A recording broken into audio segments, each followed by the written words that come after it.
Pourquoi tant de flammes jumelles rencontrent-elles un pervers narcissique sur son cheminement? Bonjour à tous, j'espère que vous allez parfaitement bien. Dans ce sujet, j'aimerais qu'on décrypte les causes spirituelles, psychologiques et karmiques qui vont entraîner les flammes jumelles à faire la connaissance d'un ou plusieurs pervers narcissiques, que ce soit avant la rencontre avec leurs jumeaux ou après. Il est vrai que personnellement, je me suis rendu compte qu'en accompagnant les flammes jumelles, très régulièrement, des personnes me font mention d'une rencontre avec un pervers narcissique au cours de leur vie. Que ce soit donc avant leur lien, donc avant la reconnexion avec leur jumeau d'âme, ou même après. Donc il est vraiment frappant de constater combien de personnes engagées dans ce parcours de flammes jumelles rapportent ce genre d'histoire. Cette rencontre semble presque comme programmée, comme si elle faisait partie intégrante du chemin pour certaines flammes jumelles. Donc est-ce un hasard? Je ne crois pas, puisque le hasard n'existe pas. Mais est-ce qu'il existe un sens profond, une nécessité cachée derrière cette expérience aussi destructrice que formatrice? On va regarder ça ensemble. Il est important de rappeler ce qu'est le pervers narcissique. Le pervers narcissique, c'est le miroir inversé de la flamme jumelle. Le PN représente souvent l'exact opposé énergétique de la flamme jumelle.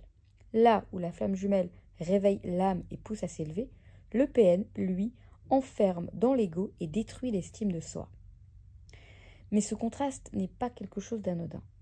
Il va mettre en lumière des blessures profondes que la flamme jumelle seule ne peut pas arriver à guérir, ni même à travers son lien avec son jumeau d'âme. Le PN va donc servir à quoi?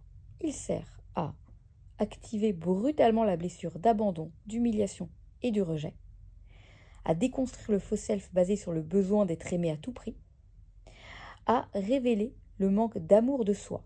Oui, parce que forcément, lorsque l'on se retrouve dans une relation avec un pervers narcissique, qu'est-ce qui se passe? On a tendance à accepter l'inacceptable.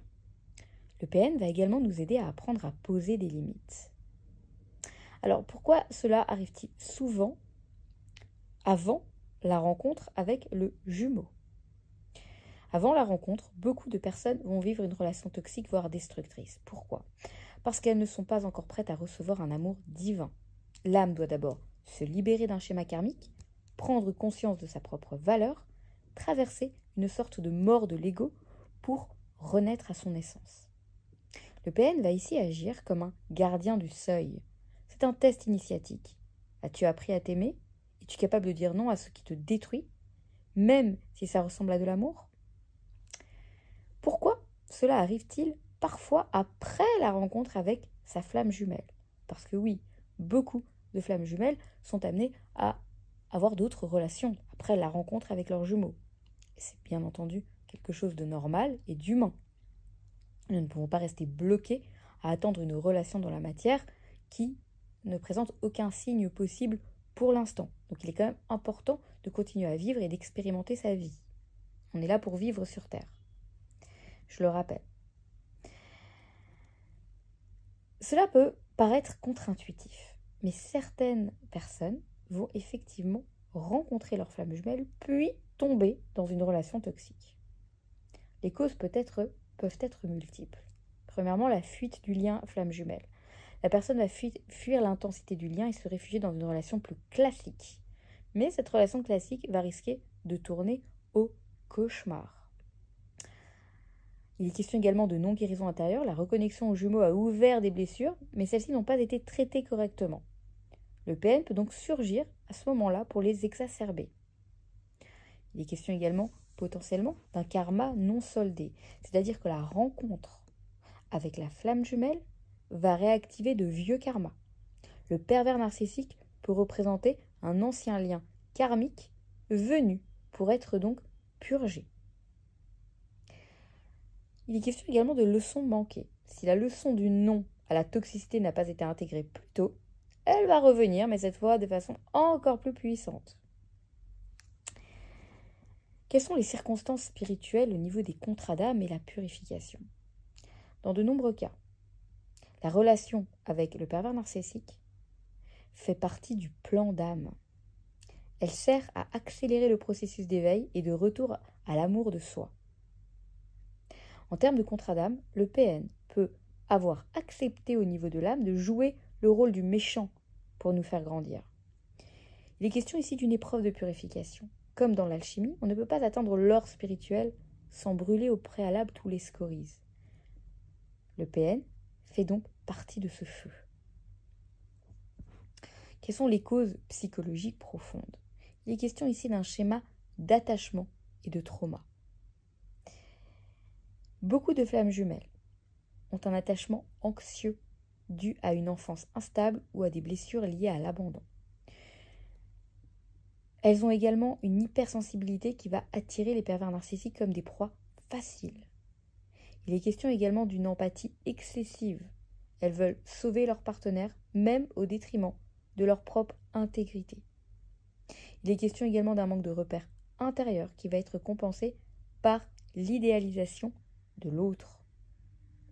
Donc ces traits vont attirer naturellement les pervers narcissiques qui recherchent des personnes généreuses, brillantes, mais encore en manque de solidité intérieure. Donc concrètement, cette étape est souvent une étape nécessaire à l'union divine. La relation avec le pervers narcissique peut apparaître comme un échec ou une régression, mais en réalité, elle est souvent une étape de libération et de nettoyage karmique extrêmement important, voire indispensable, pour permettre l'union véritable avec sa flamme jumelle.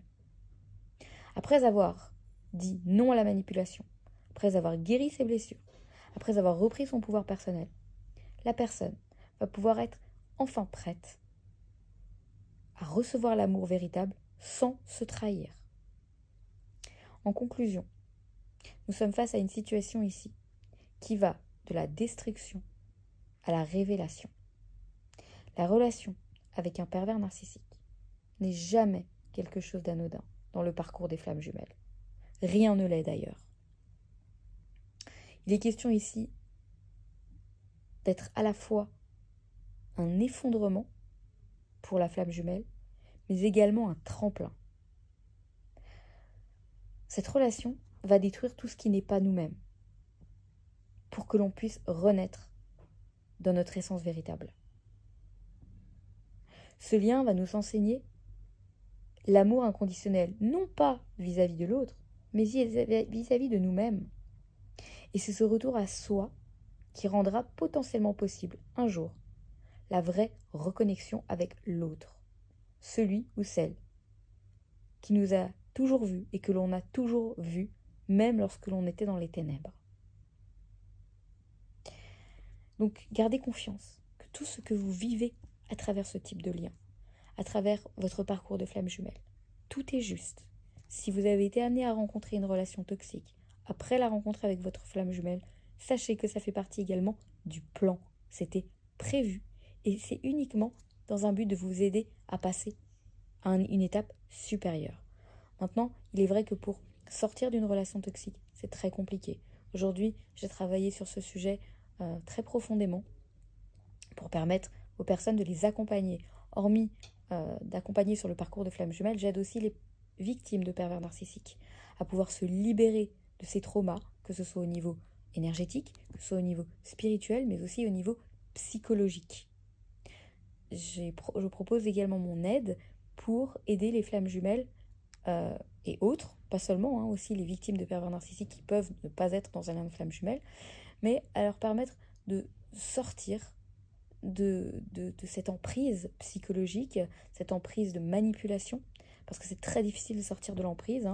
Ça n'arrive pas aux personnes qui sont faibles, ça n'a rien à voir avec la faiblesse, ça n'a rien à voir avec un manque de force, pas du tout. C'est juste qu'on est face à des personnes qui sont vulnérables au niveau sentimental et j'offre en fait la possibilité d'accompagner les personnes pour leur permettre de retrouver leur plein pouvoir pour sortir des relations toxiques, mais j'ai décidé d'offrir aussi mon aide d'un point de vue juridique. Comme vous le savez, j'ai travaillé 11 années dans le domaine juridique et je propose d'aider les personnes à les accompagner pour, non pas en termes évidemment d'avocate, mais pour les aider à constituer un dossier juridique solide dans le cadre de divorces compliqués avec des pervers narcissiques. Voilà, donc si ça parle à certaines personnes, je serais ravie de pouvoir vous accompagner sur ce cheminement qui est un cheminement difficile, douloureux, long, mais je peux vous garantir qu'il y a la lumière au bout du tunnel. Je vous en donne ma parole. Voilà, prenez soin de vous. Merci pour votre écoute, pour votre confiance et je vous dis à très bientôt.